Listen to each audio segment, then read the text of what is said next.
Boston doctor and now the director of the CDC, Dr. Rochelle Walensky, toured the Heinz Convention Center vaccination site as FEMA joins the efforts there. Let's talk about that now with Dr. Todd Ellerin, director of infectious diseases at South Shore Health. Doctor, thank you as always for joining us. We appreciate it. You heard the doctor say yesterday that she had this feeling of, and I'm quoting, impending doom if states open too early. Today, when our Sharman Sacchetti asked her about that comment and what it means for Massachusetts, she said she's encouraged to see people wear masks, take precautions, but that further COVID trouble is preventable. So what is your takeaway from her comments yesterday, today, and your thoughts on more cases being preventable?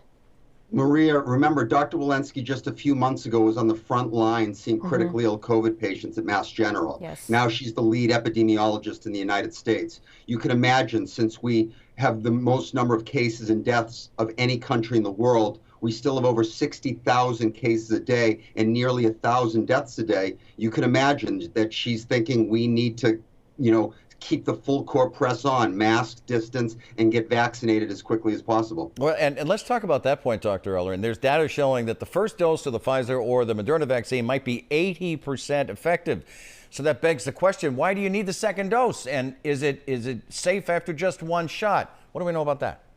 First off, you definitely need the second dose. The 80% effectiveness is great news, but remember, that second dose gives you 10 times the amount of neutralizing antibody. And that 80%, by the way, after one dose, we don't know how long that lasts because most people got their second dose. So with Pfizer and Moderna, you still need 2 doses.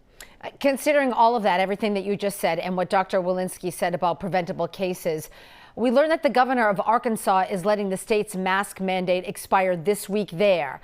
So with these looser travel restrictions here across the country, I think we know what your answer will be, but remind us what you think the scope of the potential trouble with a change like this. Listen, mask mandates or no mask mandates, you know that I think masks are extremely important right now. And along with what the CDC is saying, we need to mask when we're in public, when we're close to other people. We still want to avoid crowds.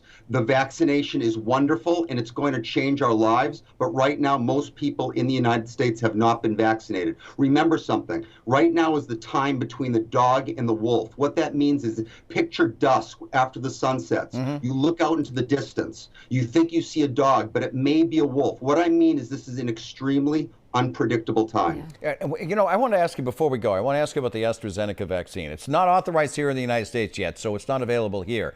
But it is available in many other countries. And we even talked about it tonight in the news. And the data is confusing. Germany says no to people of a certain age. Canada's saying no to people under a certain age. And women are having issues causing blood clots, for example. So with these complications that are rising, what are your thoughts on that vaccine? First of all, there's been over 500 million vaccines given around the world. AstraZeneca has been the workhorse of all the companies. So millions of people have received the vaccine and have done perfectly fine. There have been a small number of clots. A percentage of those have been in younger people, okay? What you have to realize is so far, no one has proven that the vaccine causes these clots. But what is important is that every country does their due diligence, as Canada is doing now, and as that the United States, the FDA and the CDC are about to do as well. That's important. But remember, AstraZeneca vaccine has not been proven to cause any clots.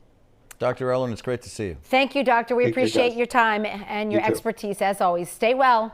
We're going to take you outside.